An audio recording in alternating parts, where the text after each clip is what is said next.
हात धुन्छौ र साबुन पानीले धुन्छु नि कति बेला धुन्छौ र छिनछिनमै धुन्छु नि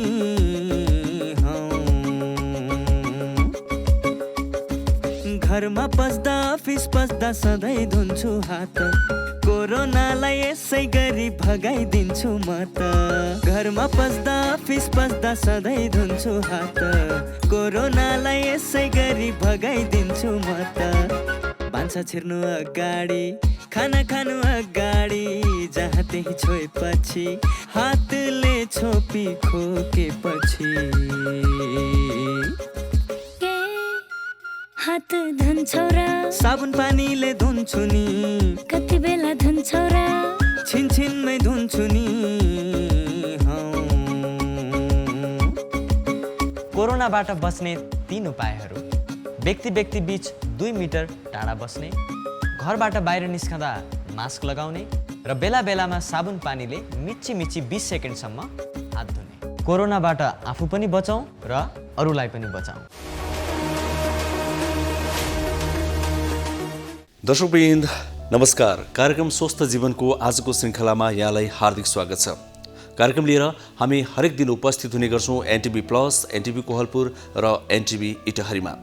नेपाल सरकार स्वास्थ्य तथा जनसङ्ख्या मन्त्रालय, राष्ट्रिय स्वास्थ्य शिक्षा सूचना तथा सञ्चार केन्द्र र नेपाल टेलिभिजन बीचको सहकार्यमा निर्माण एवं प्रसारण हुने गर्छ यो कार्यक्रममा हामी स्वास्थ्य सम्बन्धी विभिन्न चेतनामूलक अनि जानकारीमूलक सामग्रीहरू प्रस्तुत गर्ने गर्छौँ। दर्शकवृन्द, हामीले कार्यक्रम सुरु गरेको केही महिना भयो। त्यो महिनाको बीचमा अर्थात् त्यो समयको बीचमा हामीले यहाँहरूकै प्रश्नका आधारमा, यहाँहरूकै जिज्ञासाका आधारमा अनि यहाँहरूकै प्रतिक्रियाका आधारमा विभिन्न सामग्रीहरू कार्यक्रममा समेटिरहेका छौँ। त्योमध्ये पछिल्लो समयमा कोरोना भाइरसको महामारी संसारभरि नै फैलिरहेको यो परिप्रेक्ष्यमा त्यससँग सम्बन्धित जानकारीमूलक सामग्रीहरू बढी समेटिरहेका छौँ अनि नेपाल सरकारले गरेका विभिन्न प्रयासहरू, निजी क्षेत्रले गरेका विभिन्न प्रयासहरूको बारेमा चर्चा पनि गरिरहेका छौँ अनि कतै प्रशंसा गरेका छौँ, कतै पनि खबरदारी पनि गरेका छौँ। यसरी हामी कार्यक्रममा विभिन्न खालका सामग्री प्रस्तुत गर्ने गर्छौँ, तर स्वास्थ्यकै सेरोफेरमा रहेर। आज पनि हामीसँग केही त्यस्तै सामग्री रहेका छन्, केही सुखद अनि खुसीका कुराहरू पनि रहेका छन्। आउनुहोस् ती सामग्रीतिर प्रवेश गरौँ।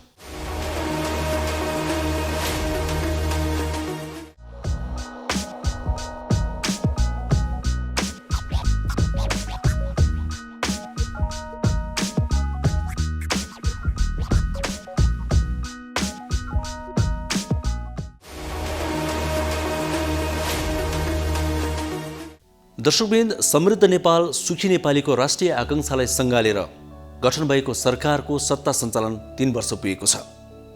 यो 3 वर्षको अवधिमा स्वास्थ्य क्षेत्रमा के कस्ता कामहरू भएका छन्, आज हामी त्यसको परिचर्चा गर्नेछौँ कार्यक्रममा।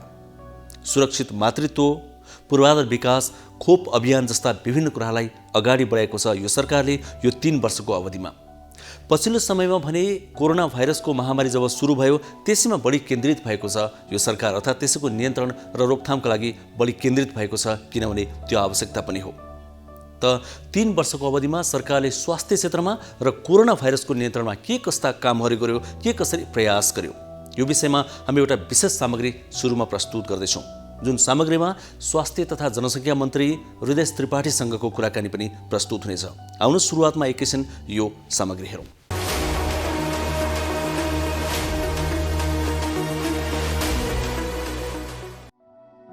मानिसको जीवनमा स्वास्थ्यभन्दा महत्त्वपूर्ण अरू कुनै कुरा हुन सक्दैन।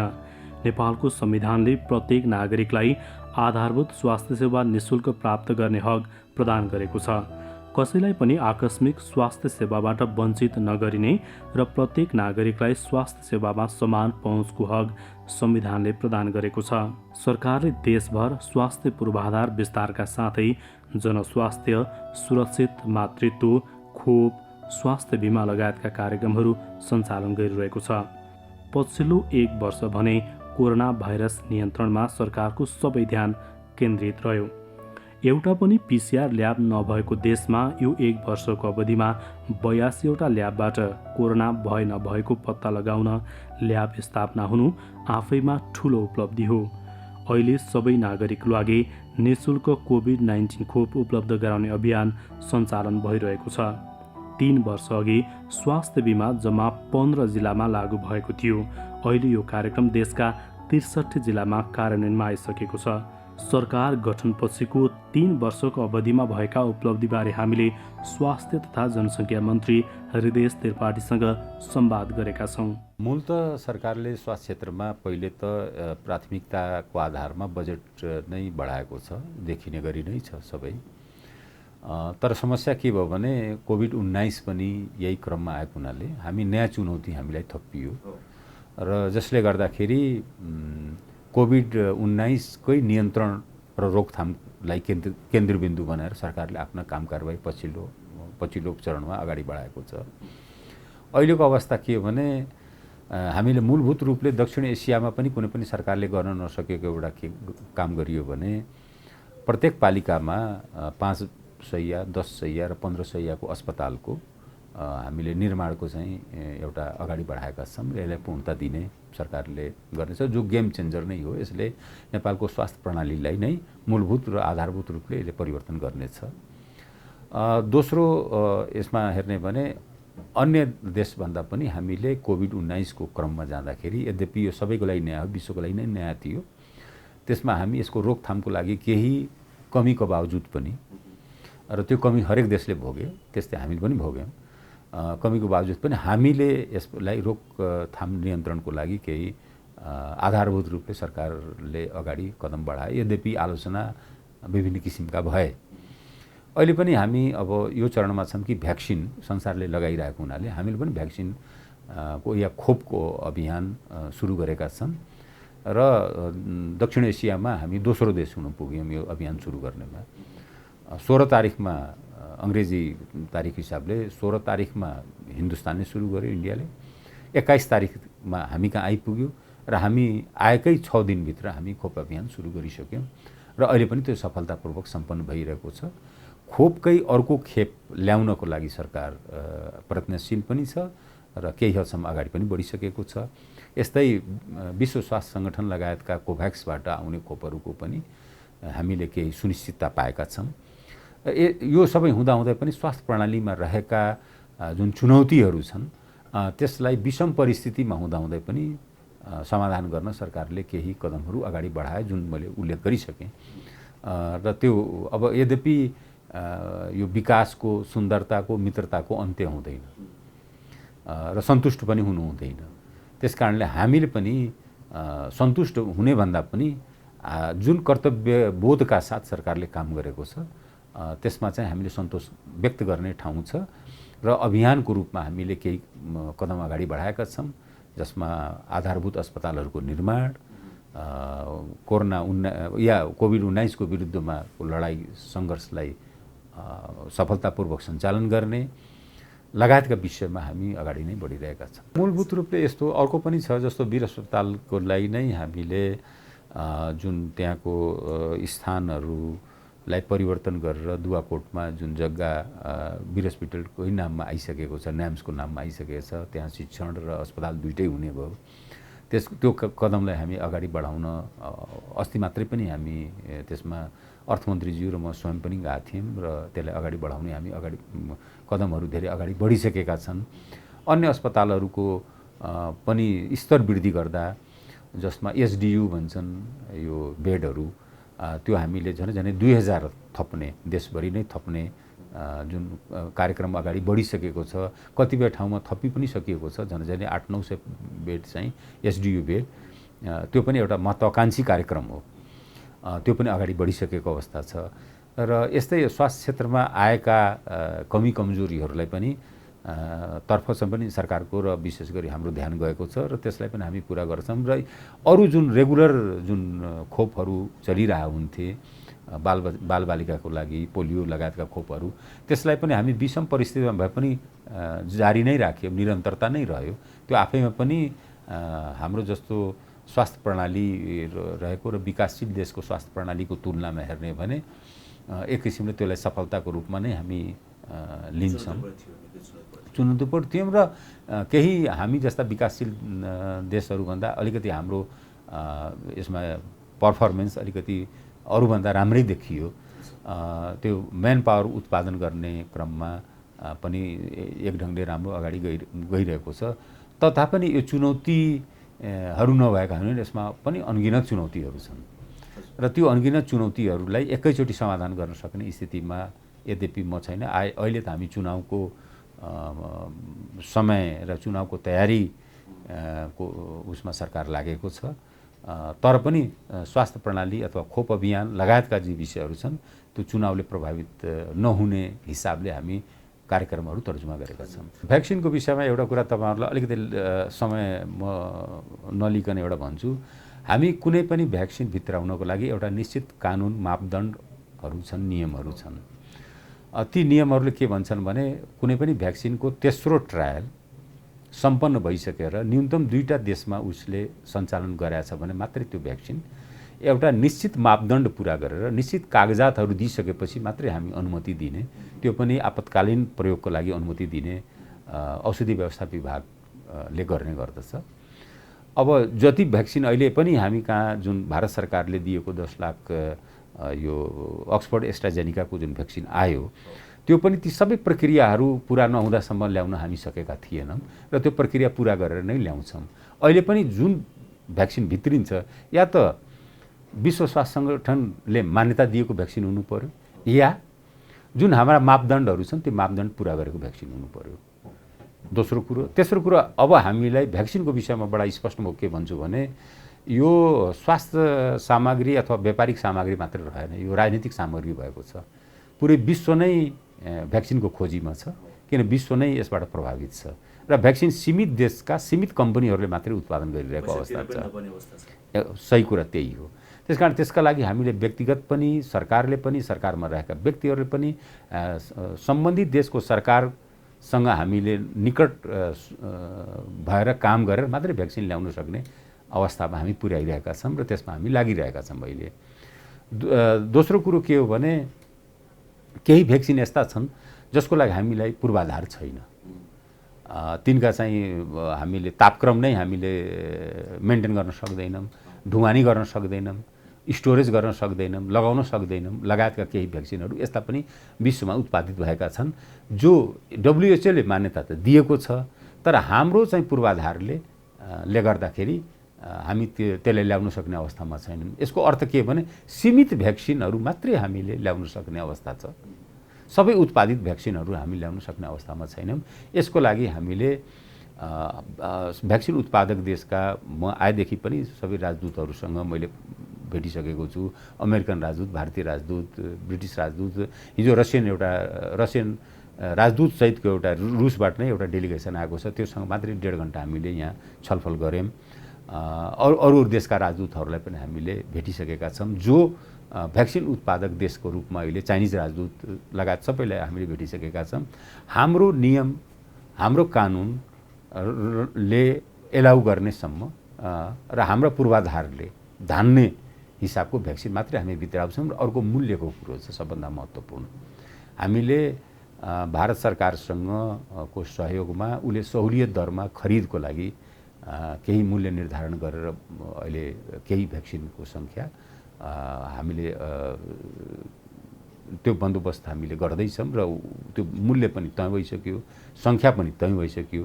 तर के छ भने त्यो कम्पनीले केही मापदण्डहरू र हाम्रो चाहिँ ऐनअनुसार मिलिरहेको छैन, त्यहाँ बाधाहरू देखा परिरहेका छन्। त्यस कारण बाधा अड्काउ पुकाउने कसरी गर्ने भन्नेमा सरकार अहिले सोचिरहेको छ। अर्को कुरो म बडा स्पष्ट ढङ्गले भन्छु, यी सबै खरिद प्रक्रिया पारदर्शी ढङ्गले हुनेछन्। एउटा भ्याक्सिन एउटा डोज र अर्को डोजमा त कमसेकम त्यो खाली समय नै हुन्छ नै। त्यो त भ्याक्सिनको चाहिँ त्यो प्रयोगकै विधिमा आउँछ त्यो। अब अहिले नै आयो के भने एस्ट्राजेनिकाले कम्तीमा 2 महिना अथवा 3 महिनाको ग्यापमा मात्रै लगाउन पाइन्छ, जो कि हिजो अस्तिसम्म के थियो भने 28 दिनदेखि। तर अहिले चाहिँ सेज भन्ने एउटा जुन संस्था छ जसले निर्धारण गर्छ, त्यसले एस्ट्राजेनिकाको अक्सफोर्ड एस्ट्राजेनिकाको लागि के भने यो 8 देखि 12 हप्तासम्मको ग्यापमा एउटा डोजबाट अर्को डोजमा बुस्टर डोज भन्छ जसले, यही भ्याक्सिनको लागि पनि उसले छुट्याएको छ। त्यस कारण त्यो ग्याप त हामीले मेन्टेन गर्नै पर्छ। तर खोप अभियानलाई निरन्तरतामा नै जानुपर्छ। भ्याक्सिन यो अभियानकै रूपमा जानुपर्छ भन्ने सरकार त्यसैमा लागिरहेछ। सरकारी अस्पतालमा हामी शुल्क घटाएपछि सरकारी अस्पतालमा जनताले आम जनता कुरा गर्दैछु म, जो नेपाली जनता जो जमिनमा बसिरहेछन् उहाँहरूको कुरा गर्दैछु म। उहाँहरूले सरकारी अस्पतालमा आएर परीक्षण गराउनु भयो भने उहाँहरूको लागि 1000 मात्र लिने भनेर त्यो गरिएको छ। अब निजी क्षेत्रको चाहिँ शुल्क त हामीले अहिले हस्तक्षेप गर्ने भन्दा पनि हामीले त्यो सरकारी अस्पतालमा आउने एउटा वातावरण बनाउनको लागि पनि जरुरी छ। पहिलो कुरा त के छ भने विषम परिस्थितिमा हामी देशै गइरहेको छ। अहिले विश्व नै अब कोभिड-19 को विरुद्धमा छ। यद्यपि हाम्रो सङ्क्रमण दर घट्दो छ, मृत्यु दर न्यून जस्तै भएर गएको छ, तर जोखिम न घटेको छ न त हटेको छ। त्यसकारणले मेरो आम जनतासँग अझै पनि मेरो विनम्र निवेदन के छ भने जुन सुरक्षाका मापदण्डहरू छन्, जुन विश्व स्वास्थ्य सङ्गठन र यो मन्त्रालयले पनि निर्धारित गरेको छ, मास्क लगाउने, सेनिटाइजर प्रयोग गर्ने या साबुन पानीले हात धुने र एउटा व्यक्तिगत दूरी कायम राख्ने, त्यसप्रति हामी अझ पनि चनाखो नै रहनुपर्छ। किनभने जोखिम हटेको छैन, घटेको छैन। संसारमा के देखियो भने यसका नयाँ चाहिँ स्वरूपहरू आउन थालेका छन्। त्यो नयाँ स्वरूपहरूमा यदि जोखिमको भन्दा पनि यसको सङ्क्रमणको दर स्पिड चाहिँ बढी छ र त्यो हामी कहाँ पनि नभित्रिएको होइन, भित्रिसकेको थियो, तर अझ पनि त्यसको चाहिँ प्रभाव हुन सकेन। किनभने यो समयमै थाहा पाइयो र त्यसको लागि हामीले त्यसका निगरानीहरू बढाएको हुनाले अलिकति त्यो भयो। तर जोखिम अझै पनि पर्याप्त छ, किनभने संसारमा नयाँ नयाँ स्वरूपहरू देखा परेको हुनाले र संसारमा जति अहिले यी के भने हाम्रो यो राष्ट्रिय उत्पादन होइन, यो कोभिड-19 यो बाहिरबाट नै आयातित भएको हुनाले र नयाँ भ्यारिएन्ट्सहरू या नयाँ स्वरूपहरू पनि आउन सक्ने त्यतिकै सम्भावना हामीले चाहिँ रहन्छ आवतजात गर्दा। यद्यपि सरकार चाहिँ नियन्त्रण गर्ने एयरपोर्टहरू र प्रवेश बिन्दुहरूमा गर्ने नियन्त्रण गर्ने सबै सम्भाव्य उपायहरू गरिरहेको भए तापनि यसको जोखिमको लाई हेरेर मैले अझ पनि आग्रह के गर्छु भने यसमा सतर्क रहनुपर्छ, सचेत रहनुपर्छ र यो महामारीलाई हामीले जित्नुपर्छ। कोरोना भाइरस महामारीको अवस्थामा सुरक्षित गर्भावस्था। गर्भावस्था एक विशेष अवस्था हो, चाहे कोरोना भाइरस कोभिड-19 महामारीको बेला नै किन नहोस्। विपद वा सामान्य अवस्था जे भए तापनि गर्भवती तथा उनको गर्भमा रहेको बच्चालाई विशेष हेरचाह र स्याहार चाहिन्छ। गर्भवतीमा पनि कोरोना भाइरसको संक्रमण हुन सक्छ। त्यसैले कोभिड-19 का लक्षणका साथै गर्भावस्थामा देखिन सक्ने खतराका लक्षणहरूबारे जानकारी राखौं।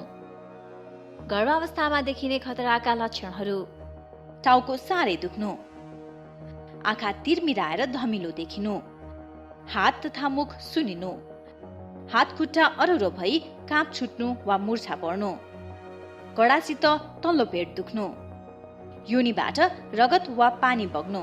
यी मध्ये कुनै पनि खतराका लक्षणहरू देखा पर्ने बित्तिकै तुरुन्तै नजिकैको स्वास्थ्य संस्थामा जाँच्न लैजानु पर्दछ। नियमित गर्भवती जाँच तथा खतराका लक्षणको समयमै पहिचान गरी गर्भावस्थालाई सुरक्षित बनाऊ। कोभिड-19 सम्बन्धी कुनै पनि जिज्ञासा वा परामर्श चाहिएमा पैसा नलाग्ने कल सेन्टर 1115 वा 1133 मा सम्पर्क गरौँ। नमस्ते, म डाक्टर रितेश थापा, म एउटा मनोचिकित्सक हो। अहिले यो कोरोनाको महामारीमा हामी सबैजना छौँ। यसले गर्दाखेरि हामी सबैलाई असर परिरहेको छ। तर मैले एउटा चिकित्सकको नाताले भन्नुपर्दाखेरि यो पनि अरू रोग जस्तै यो कोरोना पनि एउटा रोग हो। यसबाट हामी सबैजनाले सामान्य उपायहरू अपनाएर बच्न सक्छौँ। त्यही भएर कोही पनि व्यक्तिलाई चाहिँ कोरोना सङ्क्रमित व्यक्तिलाई हेला नगरौँ, किनभने कोरोना त हाम्रो 10 दिन 14 दिनमा हामी ठिक हुन्छौँ, उपचार गरेर या नगरी पनि सेल्फ आइसोलेसन ठिक हुन्छौँ। तर जुन मानसिक यातना जुन भोग्नुपर्छ त्यो हेलाले अवहेलनाले गर्दाखेरि त्यो चाहिँ पछिसम्म पनि लामो समयसम्म पनि रहिरहन सक्छ। तर त्यसबाट हामी टाढै रहने कोसिस गर्नुपर्छ। त्यही भएर हामीले कोरोना सङ्क्रमित अथवा ठिक भएर आइसकेको व्यक्तिहरूलाई चाहिँ मद्दत गर्ने, उहाँहरूलाई हौसला प्रदान गर्ने र हामीले के गर्न सक्छौँ उहाँहरूको स्वास्थ्यको लागि, भविष्यको लागि त्यतातिर बढी ध्यान दिन सक्यौँ भने हामी सबैजना मिलेर यस कोरोना महामारीसँग लड्न सक्छौँ र जित्न सक्छौँ।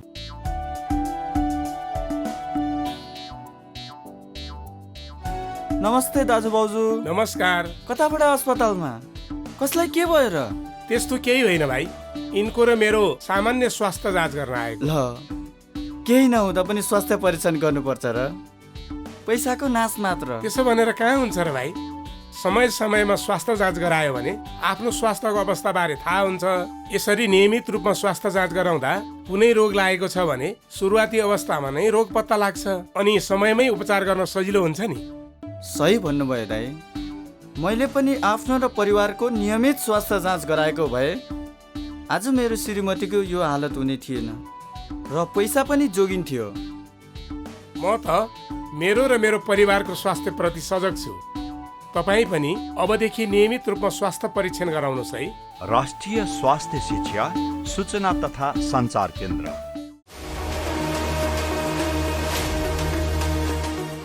दर्शकवृन्द, जब कोरोना भाइरसको संक्रमण देखिन थाल्यो तब नेपालमा पनि तिनै तहका सरकारले आफ्नो ठाउँबाट यसको नियन्त्रण र रोकथामका लागि विभिन्न पहलहरू गर्न थाले।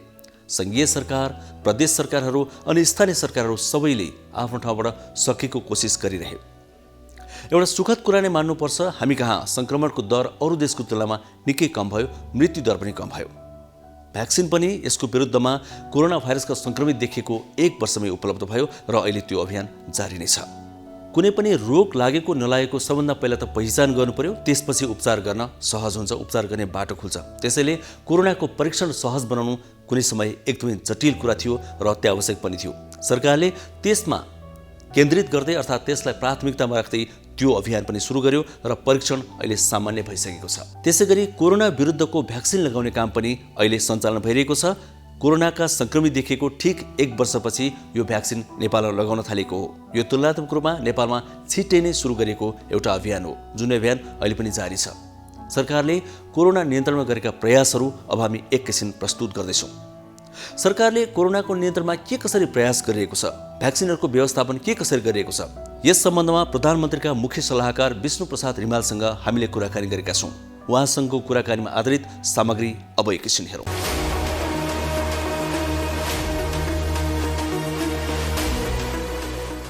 पछिल्लोचोटि जब कोरोना महामारी सुरु भयो, सरकारले सबै नागरिकको कोरोनाबाट पीडित नागरिकहरूलाई निःशुल्क उपचार गर्ने निर्णय नै गर्यो।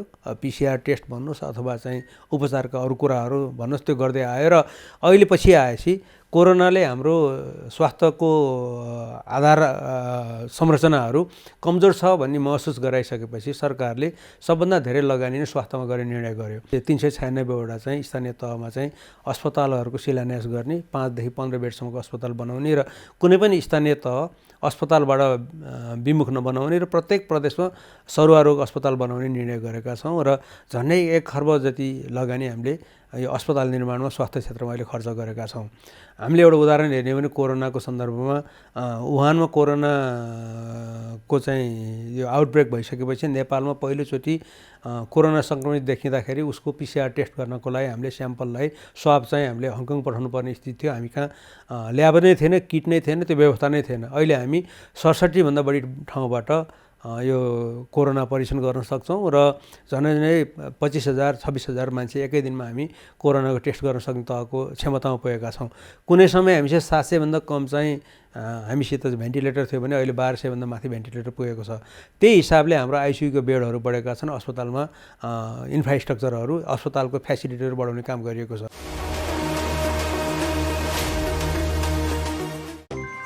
दिदी मास्टर मास छ दिनु न 3टा। भाइ एउटा कुरा भनौँ? भन न दिदी। थाहा छ सही तरिकाले मास्क लगाए मात्रै कोरोनाबाट बस्न सकिन्छ नि? लगाउने त हो, अब लाउन पनि सही र गलत तरिका हुन्छ र दिदी। सही तरिका हुन्छ नि भाइ। पहिला साबुन पानीले हात धुने, मास्क सफा छ छैन हेर्ने, मास्क पाल परेको छ कि छैन हेर्ने, फेरि 3 पत्र भएको मास्क मात्रै लगाउने हो। अनि यो मास्कमा 3 पत्र छ त? छ नि। ल हेर्नुहोस् त, मास्क लगाउँदा यसको डोरीमा मात्र छुनुपर्छ, नाक मुख चिउनोमा टमक्क मिल्नुपर्छ। अनि अर्को कुरा, मास्क लगाइसकेपछि घरिघरि छुनु हुँदैन नि हातले। अनि यो फेरि प्रयोग गर्न मिल्छ र? कपडाको मास्क त धोएर लगाउँदा नि मिलिहाल्छ नि। हो, यसै गरी लगाउने हो नि मास्क। घरबाट बाहिर निस्किँदा अनिवार्य मास्क लगाऊ। कोरोनाबाट आफू पनि बचाऊ र अरूलाई पनि बचाऊ। स्वास्थ्य तथा जनसङ्ख्या मन्त्रालय र एन्सेलद्वारा जनहितमा जारी। अब अहिले यो कोरोना महामारीको बेलामा सबैभन्दा महत्त्वपूर्ण कुरा भनेको मास्क हो सुरक्षाको लागि। त्यसैले मास्कको बारेमा चाहिँ थाहा पाउनु एकदमै जरुरी छ। अहिले धेरैले मास्कको प्रयोग गरिरहनु भएको छ, तर जतिले प्रयोग गरिरहनु भएको छ उहाँहरूले पनि यो राम्रो तरिकासँग प्रयोग नगरिरहेको अवस्था छ।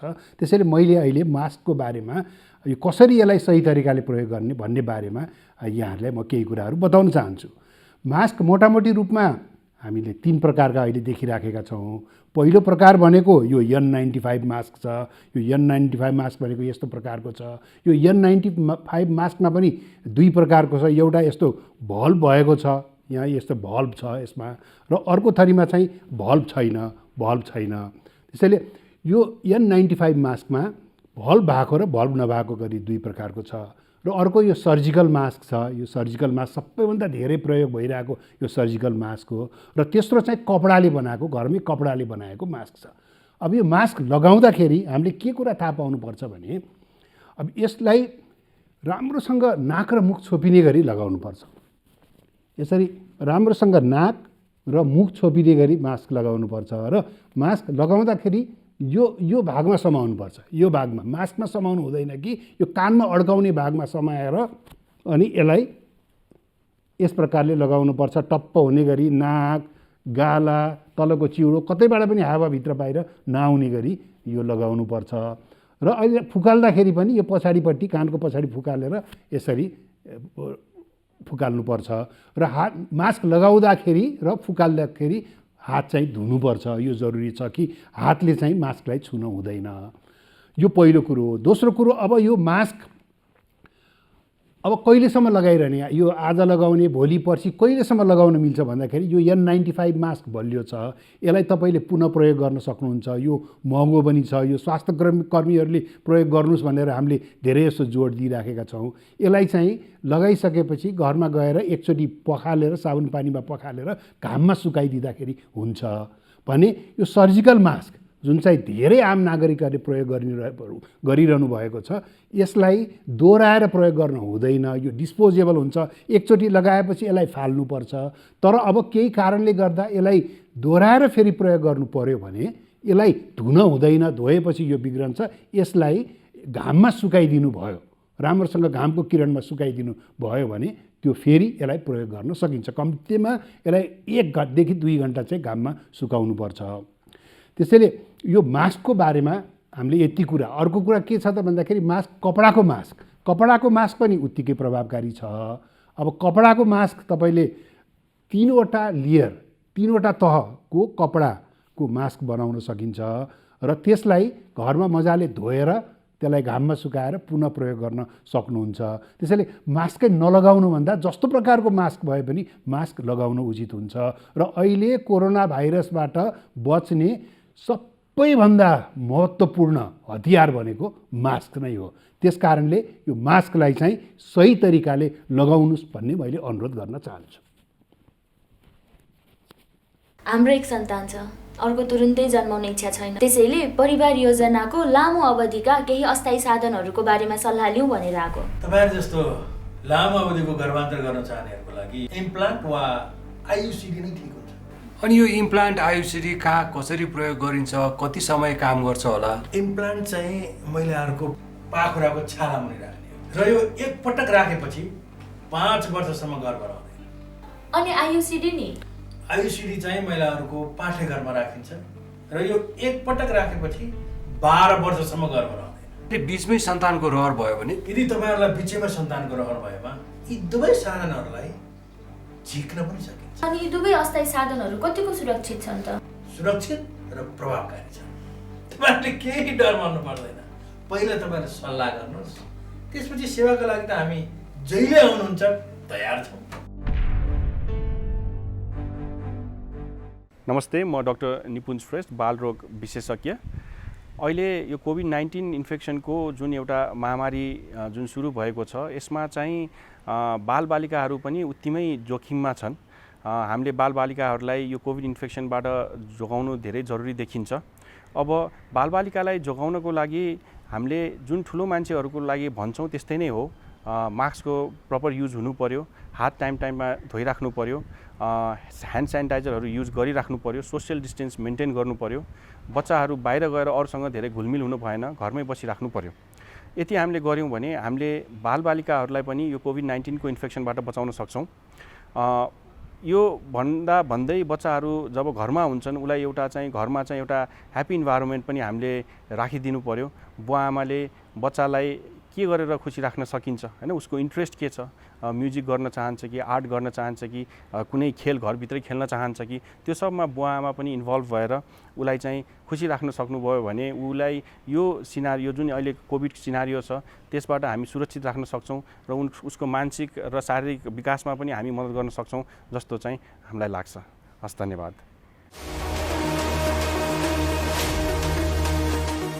दर्शकवृन्द, जब गत वर्षको माघ 9 गते नेपालमा एकजना व्यक्तिमा कोरोना संक्रमण भेटियो, ती व्यक्तिको स्वाब परीक्षण गर्न WHO अर्थात् विश्व स्वास्थ्य संगठनको सहयोगमा हङकङ पठाइएको थियो। अर्थात् नेपालमा प्रयोगशालाहरू यथेष्ट थिएनन्, तर यतिखेर देशका 82वटा ठाउँहरूमा प्रयोगशाला स्थापना भएका छन् जहाँ हामीले परीक्षण गर्न सक्छौँ कोरोना। यो पक्कै पनि एउटा ठुलो उपलब्धि हो। सँगसँगै देशका 753वटै स्थानीय तहहरूमा 5 देखि 15 बेडसम्मका अस्पताल निर्माण गर्ने भनेर योजना अघि सारिएको छ र यसै वर्षदेखि त्यो काम सुरु भइसकेको छ। यस्ता उपलब्धिहरू यो समयमा भएका छन्, यो अवधिमा भएका छन्। साथै भ्याक्सिनको निःशुल्क वितरण अर्थात् खोप लगाउने काम पनि सुरु गरिएको छ। पूर्वाधार विकास, कोरोना विरुद्धको भ्याक्सिनको वितरण लगायतका कुराहरूमा हामीले जोड दिनु अहिलेको आवश्यकता ठानेर सरकारले यस विषयमा पनि पहल गरिरहेको छ। यो विषयमा हामीले एउटा विशेष सामग्री तयार पारेका छौँ। अब एकैछिन हेरौँ त्यो सामग्री।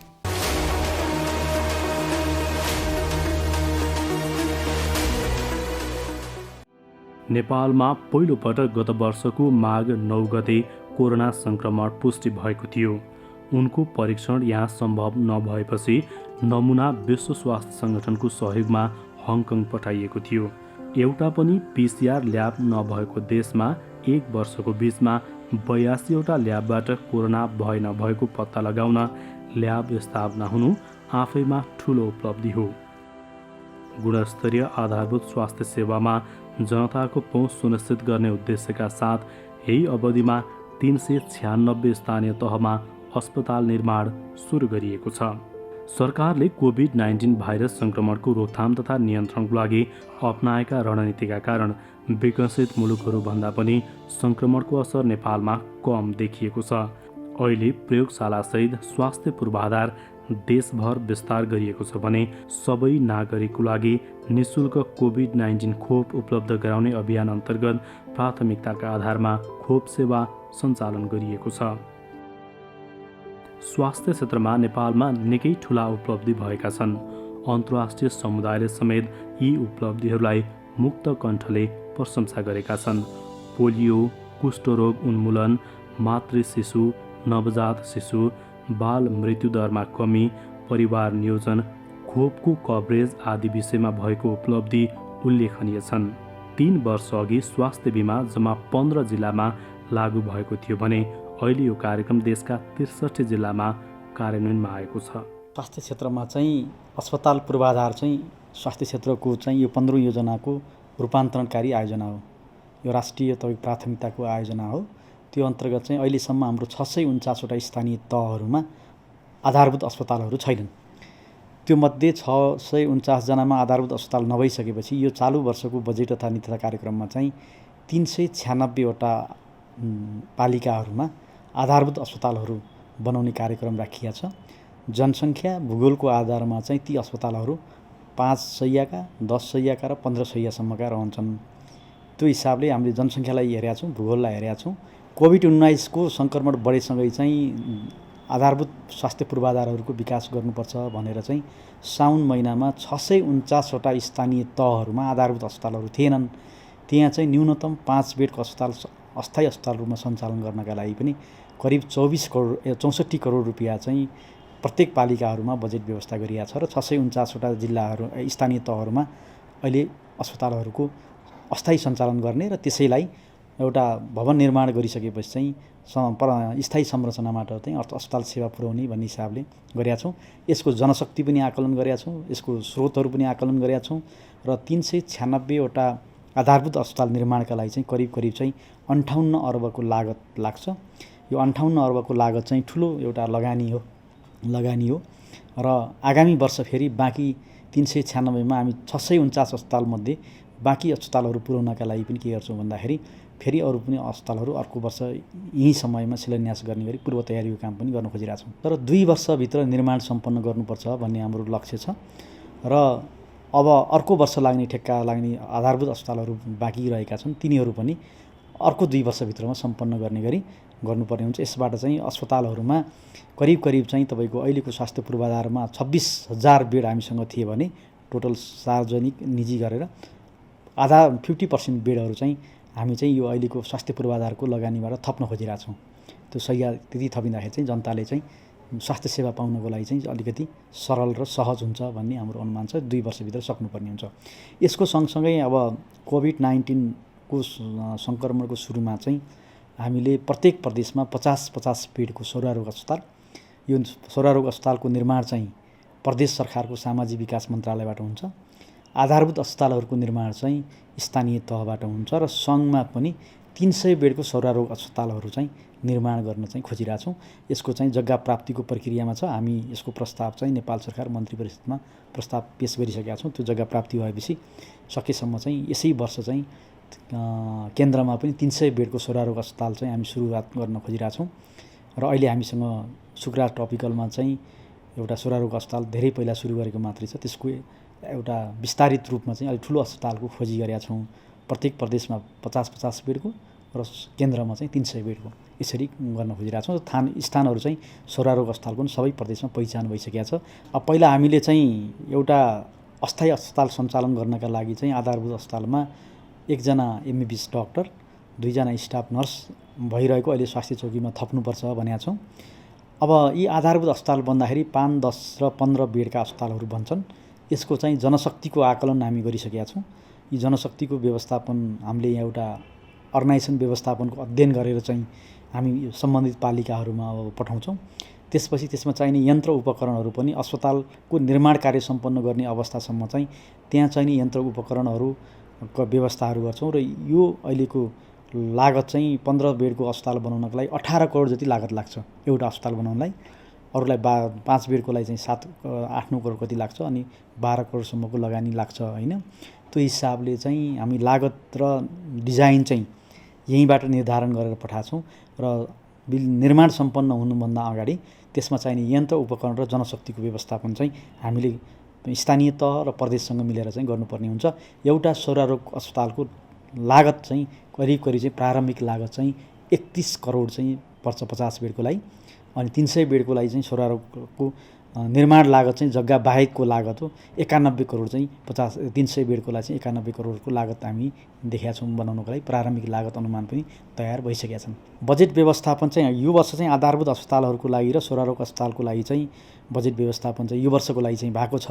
हामीले यो वर्षको लागि चाहिँ कुनै आधारभूत अस्पतालको लागि चाहिँ 3 करोड 85 लाखसम्म, कुनैमा 1 करोड 40 लाखसम्म, कुनैमा 85 लाखसम्मको बजेट गरेर चाहिँ निर्माण कार्य सुरु गरेका छौँ र यसको निर्माण कार्यको सुरुवातमा अर्थ मन्त्रालयले नै रिसोर्सहरूको चाहिँ स्रोतको सुनिश्चितता गरिदिनु भएको छ। यो बहुवर्षीय ठेक्का प्रणाली अन्तर्गत हाम्रो स्थानीय पालिकाहरूले ठेक्का लगाउनुहुन्छ। त्यसको आधारमा हामीले चाहिँ के गर्छौँ भन्दाखेरि रकम भुक्तानी गर्दै लिएर जान्छौँ र रकम भुक्तानी गर्दै लिएर जाँदाखेरि स्रोतको अभाव हुन नदिने गरी अर्थ मन्त्रालयले हामीलाई प्रतिबद्धता दिनुभएको छ।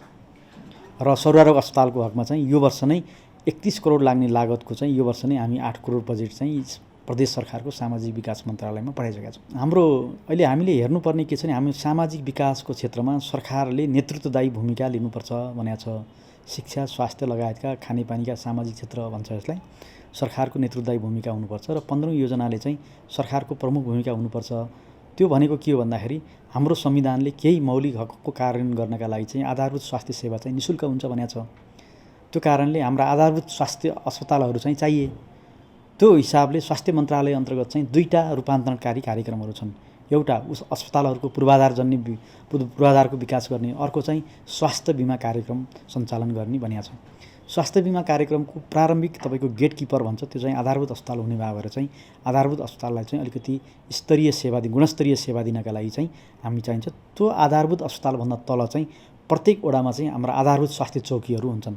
तिनीहरू आधारभूत स्वास्थ्य सेवाका निश्चित कामहरू त्यहाँबाट हुन्छ भने अरू कामहरू चाहिँ कहाँबाट हुन्छ भन्दाखेरि अस्पतालबाट काम हुन्छ। अब हामी स्वास्थ्यमा पहुँच त पुरा छौँ। हामी दिगो विकास लक्ष्यमा हाम्रा प्रतिबद्धताहरू छन् 2030मा हासिल गर्नुपर्ने हुन्छ। प्रतिबद्धताहरू स्वास्थ्य क्षेत्रमा हाम्रा युनिभर्सल हेल्थ कभरेजहरू बढाउनु पर्ने छ। स्वास्थ्यलाई पहुँचबाट चाहिँ गुणस्तरमा अब रूपान्तरण गर्नुपर्ने छ। हाम्रा उपलब्धिहरूलाई चाहिँ गुणस्तरीय स्वास्थ्य सेवाका लागि चाहिँ हाम्रा प्रारम्भिक तपाईँका अस्पतालहरू नै अलिकति गुणस्तरीय बनाउन सकियो भने त्यसबाट चाहिँ पहिलो बिरामीको उपचार चाहिँ स्वास्थ्य चौकीमा हुन्छ, त्यसपछि आधारभूत अस्पतालमा हुन्छ पालिकाको केन्द्रमा रहेको, त्यसपछि कहाँ हुन्छ भन्दाखेरि जिल्ला अस्पताल हुनसक्छ होला, त्यसपछि प्रादेशिक अस्पतालहरू हुन्छन्, त्यसपछि सङ्घको अस्पतालहरू हुन्छन् र त्यसपछि चाहिँ के हुन्छ भन्दाखेरि हाम्रो केन्द्रीय अस्पतालको रूपमा चाहिँ वीर अस्पताललाई चाहिँ एउटा रिफरल अस्पतालको रूपमा राखिया हुन्छ। त्यहाँ चाहिँ बिरामीहरूको आवश्यकता अनुसार चाहिँ रिफरल हुँदै उपचारको प्रणाली चाहिँ सुनिश्चित गर्नका लागि चाहिँ जरुरी छ। अर्को कोभिड-19 को अहिलेको यो सङ्क्रमणको अवस्थामा चाहिँ स्वास्थ्य क्षेत्र चाहिँ सरकारले लगानी गर्नुपर्ने, स्वास्थ्य सेवा चाहिँ सरकारको भूमिका चाहिँ प्रभावकारी हुनुपर्दो रहेछ भन्ने कुराहरू सिकिएको कारणले पनि अब स्वास्थ्यमा चाहिँ सरकारको आधारभूत स्वास्थ्य सेवामा त हाम्रो अत्यधिक सरकारको भूमिका धेरै नै छ। 92-93% भन्दा बढी नै हामी आधारभूत स्वास्थ्य सेवा गरिरहेछौँ। उपचारात्मक सेवामा चाहिँ निजी क्षेत्रबाट पनि यो परिपूरकको काम गरेकोमा अब सरकारको नेतृत्वदायी भूमिका हुनुपर्छ भन्ने हिसाबले नै स्वास्थ्य प्रणालीमा स्वास्थ्य पूर्वाधारको विकास गर्नुपर्छ भनेर नै यो काम थालिएको। मलाई लाग्छ हामी सामाजिक क्षेत्रको यो स्वास्थ्य पूर्वाधार विकास कार्यक्रम चाहिँ असाध्यै ठुलो र महत्त्वपूर्ण यो दूरगामी महत्त्व राख्ने यो कार्यक्रम हुन्। यति मात्रै छैन, अहिले हामी के गर्न खोजिरहेछौँ भन्दाखेरि प्रत्येक पालिकामा 5, 10 र 15 शय्याका अस्पतालहरू बनाउँछौँ। प्रत्येक जिल्लामा 25 वा 50 शय्याको अस्पतालहरू बनाउँछौँ जनसङ्ख्या भूगोलको आधार हेरेर। त्यसपछि 10वटा ठाउँमा स्थानहरूमा हामी ट्रमा सेन्टरहरूको परिकल्पना गरिरहेछौँ। त्यसपछि हामी के गर्छौँ भने प्रत्येक प्रादेशिक अस्पतालहरू छन् हाम्रा साबिकका अञ्चल अस्पतालहरूलाई, त्यहाँ चाहिँ 200 बेडको शय्या पुर्याउनका लागि चाहिँ हामीले बजेट व्यवस्था गरेर पठाइसकेका छौँ। यो वर्षै पुर्याउनु पर्ने हुन्छ। त्यहाँ प्रादेशिक अस्पतालहरूमा 200 बेडको अस्पतालहरू हुन्छ। त्यसपछि सङ्घका अस्पतालहरू पनि छन् 10वटा र प्रतिष्ठानहरू छन्, त्यहाँ चाहिँ मिनिमम चाहिँ सङ्घका अस्पतालहरूमा 500 बेडका अस्पतालहरू पुर्याउनु पर्ने हुन्छ। त्यसको लागि बजेट पठाइसकेका छौँ। प्रत्येक सङ्घीय अस्पतालहरूमा आकस्मिक सेवाहरू प्रदान गर्न सक्ने गरी आकस्मिक कक्षहरूको निर्माण गर्न खोजिरहेछौँ। र त्यसपछि चाहिँ हाम्रो केन्द्रीय अस्पतालको रूपमा रहेको वीर अस्पताललाई चाहिँ करिब हामी अब चाहिँ अहिले हामीसँग 350 बेड छ भने त्यसलाई 505 बेड थपेर चाहिँ त्यसलाई करिब अहिले तत्कालै तपाईँको 900 बेडको हाराहारी पुर्याउने र त्यसलाई अलि विस्तारित सेवा अन्तर्गत चाहिँ अलि ठुलो अस्पतालको रूपमा विकास गर्नका लागि त्यहाँ पनि लगानी गर्ने हामी प्रयास गरिरहेछौँ। यसरी अस्पतालहरूको संरचना चाहिँ आधारभूतदेखि तपाईँको जिल्ला अस्पताल हुँदै विशिष्टीकृत अस्पतालसम्म र रिफरल अस्पतालको रूपमा वीर अस्पतालसँग जोड्न चाहिँ खोजिएको छ। जग्गा प्राप्तिको समस्याहरू छ केही आधारभूत अस्पतालहरूमा, ती आज शिलान्यास हुँदैनन् र केही अस्पतालहरूको चाहिँ त्यो केन्द्रको बारेमा पनि अलिकति नटुङ्गेको, कहाँ राख्ने भन्ने विषय चाहिँ नटुङ्गेको अवस्था छ। यहाँबाट एउटा निर्णय गरिएको पालिकाबाट चाहिँ यहाँ राख्न पाए राम्रो हुन्थ्यो भन्ने कुरा छ। त्यसलाई हामीले कसरी सहजीकरण गरेका छौँ भन्दाखेरि यो बहुवर्षीय कार्यक्रम भएको हुनाले गाउँ कार्यपालिकाको निर्णयले तपाईँको के हुन्छ भन्दाखेरि जिल्ला समन्वय समितिको सिफारिस आयो भने हामी स्थान परिवर्तनको कुराहरू गर्छौँ। तर यो स्थान परिवर्तन गर्दाखेरि 2टा कुराहरू ख्याल गर्नु भनेका छौँ। जग्गा प्राप्ति चाहिँ सहज रूपमा हुनु पर्यो, जग्गामा लगानी गर्नुपर्ने अवस्था गाउँपालिकाको नहोस् र सकेसम्म जनसङ्ख्या र भूगोल हेरेर चाहिँ पहुँच कहाँ उपयुक्त छ त्यो ठाउँमा आयो भने गाउँ कार्यपालिकाको निर्णय र जिल्ला समन्वय समितिको सिफारिसमा केही अस्पतालहरूको यो विवाद चाहिँ निरूपण गर्ने प्रक्रियामा हामी मान्य मन्त्रीबाट निर्णय भएको छ। यो नीतिगत निर्णयको आधारमा हामी स्थानहरू परिवर्तन गर्नुपर्ने छ। केही अस्पतालहरूको सरकारले अपेक्षा गरे अनुसार चाहिँ निर्माण सम्पन्न गर्न सकिन्छ। यसको लागि स्रोतहरू सुनिश्चित भएका छन्। यहाँहरूले चाहिँ बहुवर्षीय ठेक्का प्रणाली अन्तर्गत चाहिँ ठेक्का लगाउनु होला। डिजाइन हामीले गरिसकेका छौँ। त्यो डिजाइन चाहिँ स्थानीय जग्गाको आधारमा मिलाउनु पर्ने हुन्छ र लागत अनुमान पनि मोटो रूपमा हामी तयार गरेका छौँ। त्यो रेफरेन्स लिएर लागत अनुमानको आधारमा जिल्ला लागतको दर रेट राखेर यहाँहरूले ठेक्का प्रक्रिया गर्नुपर्ने हुन्छ। यो पनि यहाँहरूले गरिदिन म विनम्र अनुरोध गर्छु। र स्रोतको हकमा चाहिँ अर्थ मन्त्रालयबाट हामीले प्रतिबद्धता पत्र प्राप्त गरिसकेका छौँ। यहाँहरू ढुक्क भएर चाहिँ यो एउटा निर्माण प्रक्रियामा अगाडि लाग्नुहोस् र यो प्रतिस्पर्धात्मक कार्य पनि हो। जसले छिटो निर्माण सञ्चालन गर्नुहुन्छ, जनताले चाँडै सेवा प्राप्त गर्ने स्रोतको सुनिश्चितता भइसकेका हुनाले चाहिँ पालिका प्रमुखहरूको एउटा कार्यक्षमतामा भएको एउटा विषय पनि हो। यो 2061 सालदेखि यी पालिकाका अस्पतालहरू चाहिँ साबिकको शहरी विकास मन्त्रालयबाट निर्माण गरिँदै आएको थियो। यो पहिलो पटक चाहिँ स्थानीय तहमा वित्तीय स्रोतको हस्तान्तरण गरेर चाहिँ स्थानीय तह नै जवाफदेही भएर यो निर्माण गर्नुपर्छ भनेर यो लामो समयपछि हामीले स्थानीय तहमा वित्तीय हस्तान्तरण गरेर बजेट पठाएका छौँ। यहाँहरू जिम्मेवार भएर यहाँहरूले एकदम गुणस्तरीय रूपमा आफ्नो अस्पतालहरू निर्माण गरेर जनताप्रति उत्तरदायी हुनका लागि चाहिँ नेपाल सरकार स्वास्थ्य तथा जनसङ्ख्या मन्त्रालयको तर्फबाट म हार्दिक अनुरोध गर्न चाहन्छु। हामीसँग एउटा मोनिटरिङ फ्रेमवर्क पनि छ। यसको मोनिटरिङ फ्रेमवर्कको आधारमा यी अस्पतालहरूको निर्माणको हामी अनुगमन गर्छौँ र यसको आधारमा हामीले रकमहरू पठाउने काम गर्छौँ। फेरि गुणस्तरीय काम भएन भने बजेटको सुनिश्चितता भयो भने बजेट नपाउन सकिने सम्भावनाहरू हुन्छ। यसको सामाजिक परीक्षणहरू गर्नुपर्ने हुन्छ। यो करदाताबाट तिरिएको रकम नेपाल सरकारको स्रोतबाट बिहोरिएको रकम भए हुनाले नेपाल सरकारको स्रोतको अत्यधिक र मितव्ययी ढङ्गले एकदम वित्तीय अनुशासन कायम गरेर चाहिँ प्रयोग गरिदिनका लागि चाहिँ म स्थानीय पालिकाका प्रमुखजीहरूलाई हार्दिक अनुरोध गर्न चाहन्छु। अहिले अब हामी सङ्घीयताको प्र्याक्टिसमा छौँ। आधारभूत अस्पताल चाहिँ स्थानीय तहको कार्यक्षेत्रभित्र परिरहेको छ। हामीले 5, 10 र 15 बेडको एउटा सङ्गठनात्मक अध्ययन प्रतिवेदन प्रारम्भिक सम्पन्न गरेका छौँ। अब हामी नेपाल सरकार अर्थ मन्त्रालयको सहमति लिएर चाहिँ त्यो दायित्व चाहिँ नेपाल सरकारले सशर्त अनुदान अन्तर्गत बिहोर्नुपर्ने भएर चाहिँ अर्थ मन्त्रालयको सहमति लिएर हामी त्यो टेम्प्लेट चाहिँ स्थानीय तहहरूमा पठाउँछौँ। यहाँहरूले आधारभूत अस्पतालको सङ्गठन संरचनाको अध्ययन गर्दा स्थानीय तहबाट चाहिँ यो हामीले पठाएको सङ्गठन संरचनाको तपाईँको एउटा टेम्प्लेटमा रहेर चाहिँ यहाँहरूले सङ्गठन संरचना बनाउनु पर्ने हुन्छ। त्योभन्दा बढी पनि नबनाउनुला, त्योभन्दा घटी पनि नबनाउनुला। हाम्रो स्ट्यान्डर्डाइजेसन गरेका छौँ। त्यहाँ कति जनशक्ति चाहिन्छ, कति डक्टर चाहिन्छ, कति नर्सहरू चाहिन्छ, कति अरू प्यारामेडिक्सहरू चाहिन्छ, अरू कति चाहिन्छ भन्ने एउटा हेरेका छौँ। अब हामीले गर्नुपर्ने काम चाहिँ जनशक्तिको त मोटामोटी आकलन गरिसकेका छौँ। अब हामीले गरिदिनुपर्ने काम छ भने त्यहाँ राख्ने यन्त्र उपकरणहरूको पनि आकलन गर्नुपर्ने हुन्छ। त्यो गरेर चाहिँ हामी अब निर्माण सम्पन्न गर्ने यो वर्ष सुरु गरेर अर्को वर्ष भनेका छौँ। अर्को वर्षमा तपाईँको त्यहाँको यन्त्र उपकरण समेतको बजेट चाहिँ व्यवस्थापन गरेर जनशक्तिको आकलन हामी पठाउँछौँ। यहाँहरू ढुक्क भए हुन्छ। हामी यसरी व्यवस्थापन मिलाइरहेछौँ।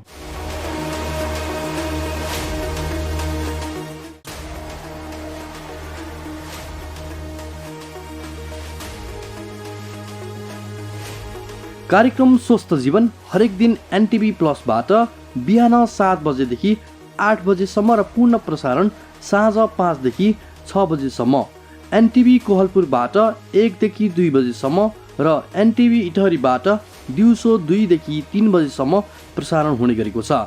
स्वास्थ्य सम्बन्धी यहाँहरूको कुनै जिज्ञासा वा समस्या भएमा हामी सम्बन्धित विज्ञहरूबाट समाधान खोजी कार्यक्रममा प्रसारण गर्नेछौँ। हामीलाई सम्पर्क गर्ने माध्यमहरू यस प्रकार रहेका छन्। फोन, एसएमएस तथा भाइबरको लागि 98 43 52 93 97। Email swasthjivan@ntv.org.np। यस कार्यक्रमको बारेमा आफ्नो सल्लाह सुझाव र प्रतिक्रिया पनि यहाँहरूले यिनै माध्यम मार्फत दिन सक्नुहुनेछ। साथै कार्यक्रममा के कस्ता सामग्री, विषय वा विज्ञहरू समेट्नु पर्ला भन्ने विषयमा पनि सुझाव दिन सक्नुहुन्छ। कार्यक्रम यहाँहरूले सामाजिक सञ्जाल मार्फत पनि हेर्न सक्नुहुनेछ। YouTube Nepal television, mobile application Nepal television, Facebook facebook.com/neptv2041। नमस्कार, म डाक्टर प्रदीप गिमाली नेपाल स्वास्थ्य अनुसन्धान परिषदको कार्यकारी प्रमुख हिसाबले बोल्दैछु कि अहिलेको महामारीको अवस्थामा कुनै पनि भ्याक्सिन अथवा ड्रगहरू यसको उपचारको लागि अथवा प्रिभेन्सनको लागि चाहिँ फाइनल भएको नभएको अवस्थामा अहिले जुन नेपाल सरकार स्वास्थ्य मन्त्रालयले तयार गरेको छ जनस्वास्थ्यका मापदण्डहरू, त्यसमा मुख्यतः तीनटा कुराहरू छन्। त्यो भनेको एउटा सोसल डिस्टेन्सिङ, भौतिक दूरी, पहिला सामाजिक दूरी भनिन्थ्यो, त्यसपछि गएर मास्कको उचित प्रयोग, विभिन्न खालका मास्कहरू छन्, र त्यसपछि सेनिटाइजर अथवा सेनिटाइजेसन भन्दाखेरि यी तीनटा कुराहरू अनिवार्य रूपमा चाहिँ पब्लिकले पालना गर्नुपर्छ भनिएको छ।